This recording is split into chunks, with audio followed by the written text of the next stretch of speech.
So today's quick tip is a little After Effects tip, and I just wanted to show you a trick for making your animations look a little bit smoother in After Effects and less jerky.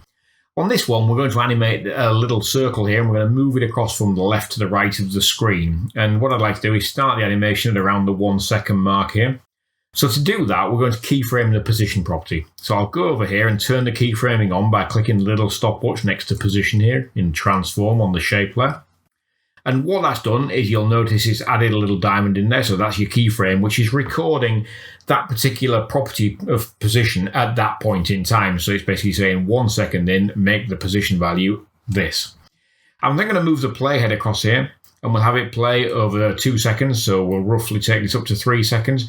When I'm moving that round, I can guess at 3 seconds, and I'm zoomed in pretty clear here, so I'm pretty accurate. But what I could also do, if I was struggling to hit exactly 3 seconds, I can go over on the left-hand side here and type the value in there. So I could go in there and type in 3 seconds and 0 frames, hit return, and it puts the playhead to exactly that point. And at that point in time, I now want this to have moved, just click on it there, moved across to the other side of the screen here. So we've animated it and moved it across to this side of the screen here. And you'll see by moving it and changing that position property, it's automatically added in a new keyframe for me there. So it's done that simply because the value has changed. So when I play this back now, what I should see, if I just hit the space bar here, is the animation playing back and moving the circle from one side to the other. However, there's a little catch. When it does that, if you notice, it's a bit jerky. It's kind of a bit jittery as it's moving across there. It's not very smooth, really. You can see these incremental steps being played out. And the reason for that is I haven't got any motion blur turned on.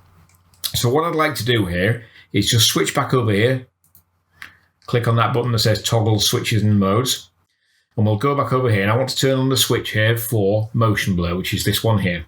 And I'll do that on the shape layer. So I'll click on that.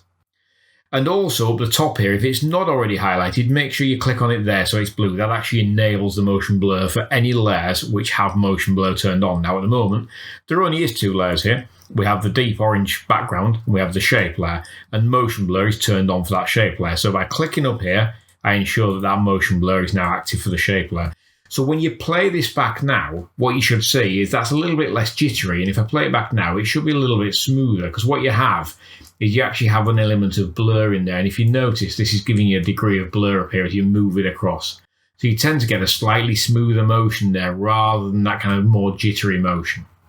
If I want to play it back a little bit quicker, I can just adjust the keyframe here and drag it across, and we'll position it around the 2 second mark. So now I'm playing this out over a second rather than 2 seconds. So it'll now move quicker, and you get that slight blurring effect. So hopefully that helps you with some of your animations. By turning on that motion blur and enabling it, you can make them run a little bit smoother in there. If you like this, don't forget to give us a like. Thank you.